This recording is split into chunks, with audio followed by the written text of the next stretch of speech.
général Tiani propose de rendre une partie de l'uranium confisqué à la France. On va d'abord écouter le chef de l'État nigérien qui s'est exprimé vendredi à la télévision. On va l'écouter. Voilà ce que je peux dire par rapport à l'uranium. Il est nigérien. Le Niger a investi. La France a ses 63,4% de 156,231 tonnes. S'ils veulent demain qu'on leur envoie ça, nous payons nous-mêmes le transport pour leur envoyer ça, parce qu'ils étaient là au moment où ça a été produit. Mais tout ce qui a été produit par la suite est nigérien et restera nigérien, Inch'Allah. Le général Abdourahmane Tiani a récemment fait une déclaration qui a suscité de nombreuses réactions sur le plan national et international en promettant de rendre une partie de l'uranium confisqué à la France. Une annonce qui s'inscrit dans un contexte de tensions diplomatiques persistantes entre Niamey et Paris depuis le coup d'État militaire qui a bouleversé l'équilibre politique du pays et redéfini ses alliances stratégiques. L'uranium nigérien représente, depuis des décennies, un enjeu géopolitique majeur, étant donné que le Niger figure parmi les principaux producteurs mondiaux de ce minerai stratégique utilisé notamment pour la production d'énergie nucléaire.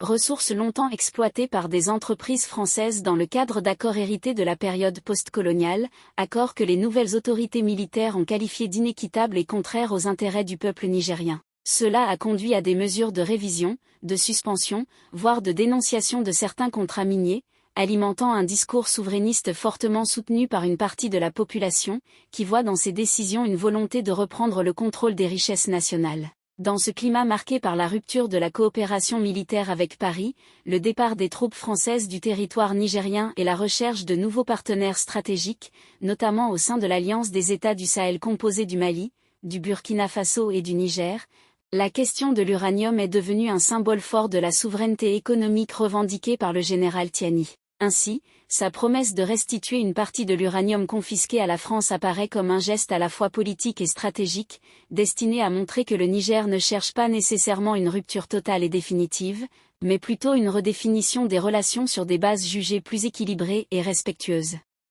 Certains observateurs estiment que cette annonce pourrait constituer une tentative d'apaisement visant à réduire les tensions diplomatiques et à éviter d'éventuelles sanctions supplémentaires ou un isolement économique plus profond. D'autres y voient une manœuvre calculée pour renforcer la légitimité internationale du régime militaire en affichant une posture d'ouverture et de responsabilité dans la gestion des ressources stratégiques.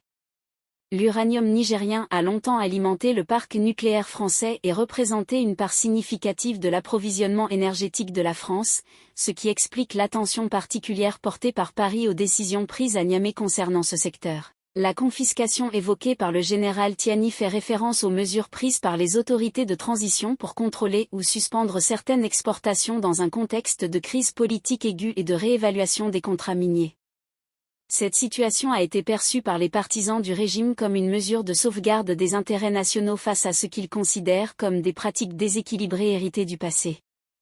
Cependant, elle a également soulevé des inquiétudes chez les partenaires étrangers et les investisseurs quant à la stabilité juridique et économique du pays. La promesse de restitution partielle pourrait donc être interprétée comme un signal adressé au marché et aux partenaires internationaux pour indiquer que le Niger demeure disposé à respecter certains engagements tout en renégociant les termes de la coopération. Sur le plan interne, cette déclaration s'inscrit dans un discours plus large mettant en avant la dignité nationale, la souveraineté et la justice dans la répartition des revenus issus des ressources naturelles.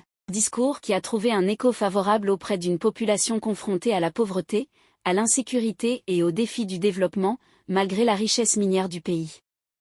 En rappelant que l'uranium doit avant tout profiter au peuple nigérien, le général Tiani cherche à consolider son image de défenseur des intérêts nationaux tout en ménageant la possibilité d'un dialogue pragmatique avec la France. Il convient également de noter que les relations entre le Niger et la France se sont fortement détériorées après le coup d'État, avec des manifestations hostiles, des accusations d'ingérence et la fin de la coopération militaire dans la lutte contre les groupes armés opérant dans la région sahélienne. La décision de rendre une partie de l'uranium peut ainsi être perçue comme un élément d'une stratégie diplomatique plus large visant à repositionner le Niger sur l'échiquier international en diversifiant ses partenariats sans rompre totalement avec ses anciens alliés, car le pays reste dépendant de l'exportation de ses matières premières pour financer son budget et soutenir son économie. Dans ce contexte, la gestion de l'uranium devient un levier politique majeur permettant au pouvoir de transition de négocier, de faire pression ou d'envoyer des signaux d'ouverture selon les circonstances. Les réactions à cette annonce sont partagées. Certains acteurs politiques et membres de la société civile considèrent que toute restitution doit être conditionnée à une renégociation transparente et avantageuse des accords miniers afin d'éviter la reproduction des déséquilibres passés. Transparent et équitable pour l'exploitation de l'uranium et de l'évolution globale du contexte politique et sécuritaire au Sahel. Ainsi, le dossier de l'uranium demeure au cœur des dynamiques de pouvoir, des débats sur la souveraineté et des stratégies diplomatiques qui façonnent l'avenir du Niger et ses rapports avec la France dans une période charnière de son histoire contemporaine. Si cela vous a plu, n'hésitez pas à vous abonner et à cliquer sur la cloche de notification pour ne pas rater mes prochaines vidéos.